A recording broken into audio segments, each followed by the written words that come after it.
the girl whose hair wouldn't stop growing. People in town whispered that something about her wasn't natural. At first, they said it with curiosity, even admiration. But as the months passed, their voices shifted to fear. By the time she turned 19, Madison Gray was known not for her smile, her kindness, or her dreams of leaving her small Ohio town, but for her hair. It grew faster than anyone had ever seen. Every morning she woke up to strands tangled around her arms, stretched across her pillow, and spilling onto the floor. By the time she walked outside, her hair dragged behind her like a heavy rope. At first, neighbors joked, "That girl's sitting on a gold mine. She could sell wigs for Hollywood." Women asked her what shampoo she used, children tugged at the strands in awe, and even men made comments about marrying her just for the fortune her hair could bring. But admiration quickly soured. The more it grew, the more Madison tried to cut it, burn it, braid it, or even tie it down. Nothing worked. It grew back longer, thicker, and heavier than before. Soon her back ached. She couldn't sleep without strands pulling her scalp. By the time she was 20, her house was filling with bags of discarded hair her mother burned in the backyard out of fear someone might use it for witchcraft or ill will. The neighbors stopped laughing. Children whispered that she was cursed. Teen boys yelled witch when she walked past. Her father, a proud, practical man who once bragged about his daughter, now told her to stay inside. And so Madison became a prisoner of her own home, trapped by something that looked beautiful but was slowly breaking her body and spirit. Doctors in Columbus shaved it all off once, leaving her scalp raw and bleeding. Madison thought she was finally free, but within a week, the hair came back, thicker,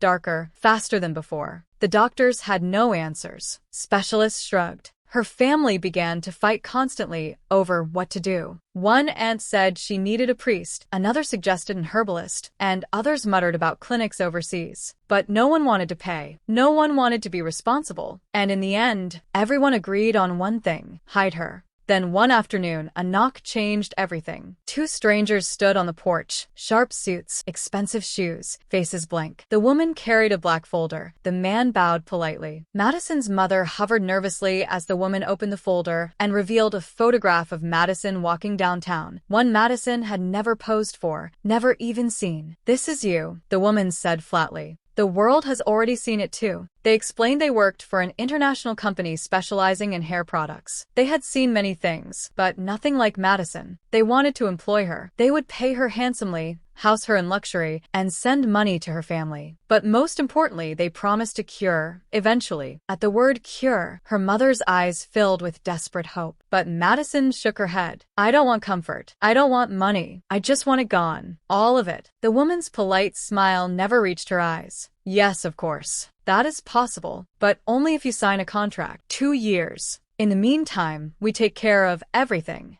Her father, who had been silent until then, finally spoke. He heard the money. He heard the promise. He told Madison this was her chance. Against her instincts, worn down by pain, Madison agreed to meet their doctors. Within weeks, she was flown to Los Angeles. There, doctors confirmed it. There was a rare cure, but it could only be administered after 2 years of treatment. They gave her medication to ease her headaches in the meantime. That assurance broke her last wall of resistance. She signed the contract. Life transformed overnight. She was given a luxury apartment overlooking the city. Money flowed back to her parents in Ohio. Every week, workers arrived to cut and package her hair, hauling away crates of it like a harvest. For the first time, Madison wore clothes she had only seen in magazines, ate food she never dreamed of affording. But the truth lingered. The hair kept growing. The pain never left. As the months passed, the medication dulled. The headaches returned, sharper than ever. She spent sleepless nights curled on the floor, clutching her skull, waiting for the contract to end. When the 2 years finally passed, Madison walked into the director's office trembling with relief. She had survived. She was ready for her cure. But the man behind the polished desk only leaned back in his chair, feigning confusion. "The cure?" he repeated. "Ah, yes, it exists. But you'll need to stay with us a little longer. 1 more year. Think of how many people you're helping." He even showed her the vial. She saw it with her own eyes, glistening like freedom in a bottle. But he tucked it away again. That was when Madison realized the truth. She was not an employee. She was raw material. Her hair was profit, and they would never let her go. Her phone was taken. Guards shadowed her every move. Painkillers were handed to her by nurses, never trusted in her own hands. Her apartment became a cage. Still, every week, workers came to cut her hair and ship away pieces of her freedom. Her health collapsed. The headaches became unbearable. Finally, she was moved into a private hospital ward under constant guard. Madison studied everything: the guard who kept his gun low on his hip, the doctor who carried the vial she had once seen.